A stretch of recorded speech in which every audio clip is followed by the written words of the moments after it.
हाय हाय काय आहे टायमिंग काय आहे का नाही आता असून दे धबधबा बघायला जायचंय ना. बरं चल गाडीला फोर व्हीलर मधून जा. फोर व्हीलर मधनं कोण जाईल?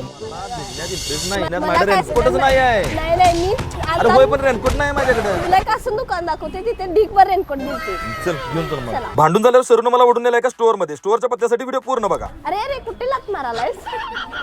शरूने मला इथे एकापेक्षा एक रेनकोट दाखवायला चालू केलं. रेनकोटची क्वालिटी एवढी खतरनाक आहे की मी सगळे रेनकोट घेऊन टाकले. अगं भारी आहे की क्वालिटी. हे पण घ्यायचं आज सारे काम होते माझं. आपल्या कोल्हापुरात चालू झालेल्या खेळाच्या स्टोअर मध्ये खेळाचे सगळे साहित्य, बुटाचे वेगवेगळे प्रकार, सायकल, लेडीज स्पोर्ट्स वेअर सुट्टी नॉट प्रमाणात अवेलेबल आहे. अरे इथं काय बसलाय? अजून छत्री टेंट घ्यायची आहे. किती सारं काम आहे. मग काय? अरे वा. ह्या बारक्याचा आगावपणा बघून मी पण जरा आगावपणा केला. अरे कुठे गेलाय ह्यो? अगं बाई, अरे काय चाललंय? आपण ट्रेकिंगला जायची व्यवस्था हॉटेलमध्ये घालण्यापेक्षा पैसे टेंट घेऊन जाऊया. चालतंय स्टोअरचा पत्ता हॉटेल राजधानीच्या शेजारी ब्रॉडवे म्हणून बिल्डिंग झाल्या. त्यात डिकॅथलॉन म्हणून हे स्टोअर आहे. स्पोर्ट बद्दल कोणतीही गोष्टी घ्यायच्या असतील तर सगळी इथे अवेलेबल आहे. तेव्हा या डिकॅथलॉनला नक्की भेट द्या.